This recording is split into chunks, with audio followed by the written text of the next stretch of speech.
Halo, selamat pagi anak-anak. Bertemu lagi dengan Bapak Brahma.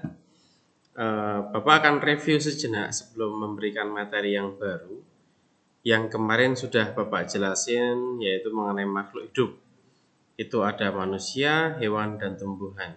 Cirinya ada yang di darat. Kalau manusia ada yang di darat, bergerak dengan kedua kaki, melahirkan, bernafas dengan paru-paru, dan tulangnya padat. Hewan itu ada hidup di air dan di darat, bergerak dengan kaki, sayap, tangan, sirip, ya, dan ekor. Melahirkan, bertelur, dan melahirkan dan bertelur. Bernafas dengan insang, paru-paru, dan kulit. Itu kalau hewan. Tumbuhan memiliki ciri hidupnya ada di dua tempat, ada yang di darat, ada yang di air. Bergeraknya pasif, ya, dia hanya bisa diam. Bergeraknya jika tadi ada makanan, yaitu serangga ataupun angin yang menggerakkan dia. Terus berkembang biak dengan biji, spora, dan cangkok yang kemarin kita udah bahas. Bernafas dengan stomata yang ada di kulit, daun, akarnya buat menyerap air. Nah, melakukan fotosintesis. Nah, selain makhluk hidup yang ciri-cirinya tersebut, yang tadi Bapak udah sebutin di awal dan di pertemuan sebelumnya, hari ini kita akan ke ciri makhluk hidup yang lain, yaitu kebutuhan makhluk hidup, yaitu memerlukan makanan, bergerak tubuh, dan keturunan sampai bernafas. Dan kita akan fokus ke sini, memerlukan makanan, ya, dan kebutuhan yang lain. Kita akan simak. Oke. Nah, kebutuhan makhluk hidup itu sebenarnya ada beberapa, kurang lebih ada 5.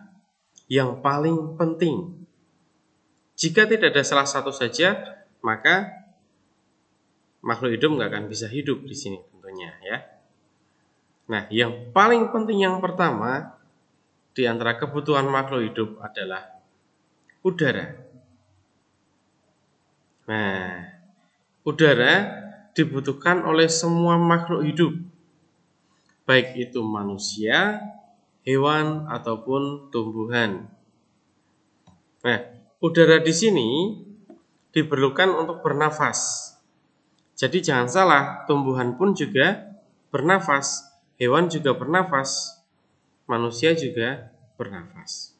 Kalau manusia bernafasnya dengan organnya paru-paru, dia menghirup oksigen dan mengeluarkan karbon dioksida.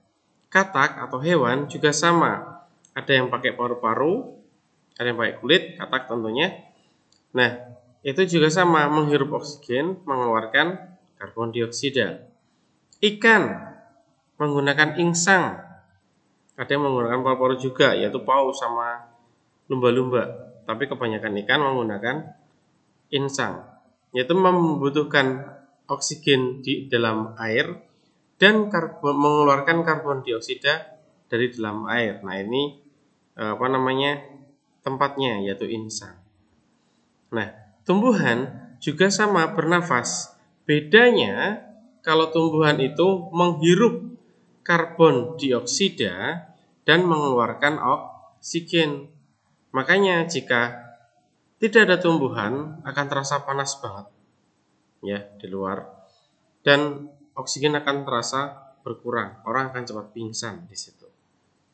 Itu jika tidak ada oksigen atau yang dihasilkan oleh tumbuhan.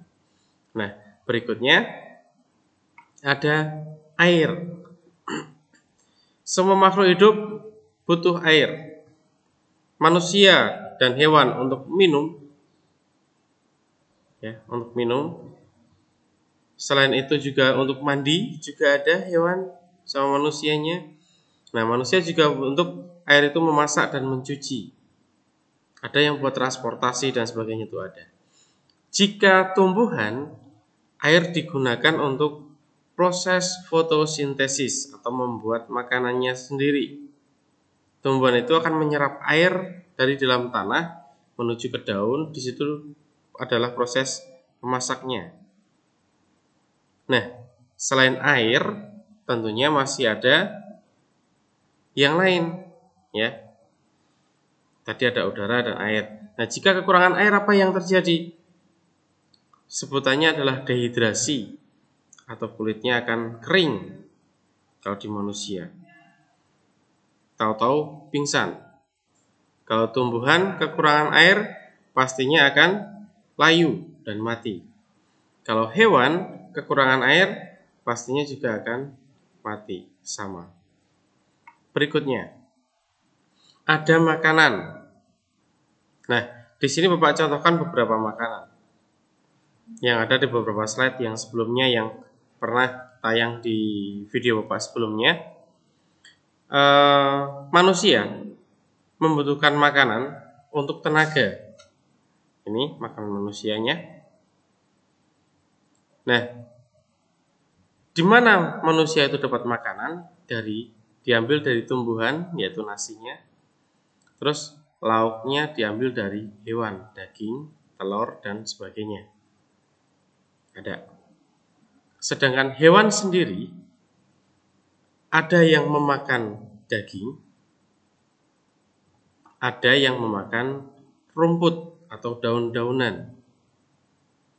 Nah, sekarang tumbuhan. Bagaimana tumbuhan bisa makan? Nah, tentunya dengan melalui proses fotosintesis atau membuat makanan sendiri. Air yang diserap, ada karbon dioksida, ada zat hara dan sinar matahari, dia dimasak di dalam daun sehingga menghasilkan makanan bagi tumbuhan itu sendiri. Itu mengenai makanan. Apa yang terjadi jika tidak makan? Tentunya makhluk hidup akan mati. Manusia nggak makan pasti akan mati. Hewan nggak makan juga akan mati. Tumbuhan pun tidak bisa membuat makanan sendiri, pasti juga akan layu terus mati. Apalagi kekurangan air, zat hara dan sebagainya, pasti akan seperti itu. Nah, berikutnya ada tempat tinggal. Bapak contohkan di sini ada beberapa tempat tinggal. Yang pertama itu burung, tempat tinggalnya sarang. Mereka biasanya ada di atas pohon, ya, di atas pohon. Terus untuk bertelur dan menghasilkan keturunan di situ. Selain untuk menghasilkan keturunan untuk makhluk hidup, rumah juga sebagai tempat untuk berlindung dari panasnya matahari dan dari hujan. Biasanya berlindungnya di rumah. Kalau hewan yang lain itu bisa di goa, hewan darat yang lain. Nah, di sini ada goa air. Goa air yang digunakan untuk ikan bersembunyi atau menghindari dari musuh atau pemangsanya. Sehingga manfaat goa di sini itu untuk melindungi dirinya, ya, dari serangan, bukan dari panas ataupun dari hujan, tapi dari serangan pemangsanya. Nah, berikutnya ada cahaya matahari. Fungsi cahaya matahari itu yang pertama adalah menghangatkan tubuh, baik hewan ataupun manusia. Terus menerangi lingkungan, karena kalau ada matahari pasti akan terlihat semuanya. Mengeringkan benda-benda, termasuk mengeringkan tubuh hewan yang jika ada kutu dan sebagainya. Kalau manusia banyak ya mengeringkannya, bisa mengeringkan baju, mengeringkan garam yang bisa kita makan atau konsumsi, mengeringkan ikan dan lain sebagainya. Terus ada fotosintesis, ya ini khusus buat tumbuhan. Nah, itu yang sinar matahari untuk apa saja. Nah, sekian penjelasan dari Bapak. Ada kurang dan lebihnya, Bapak mohon maaf. Tetap semangat dan salam sehat.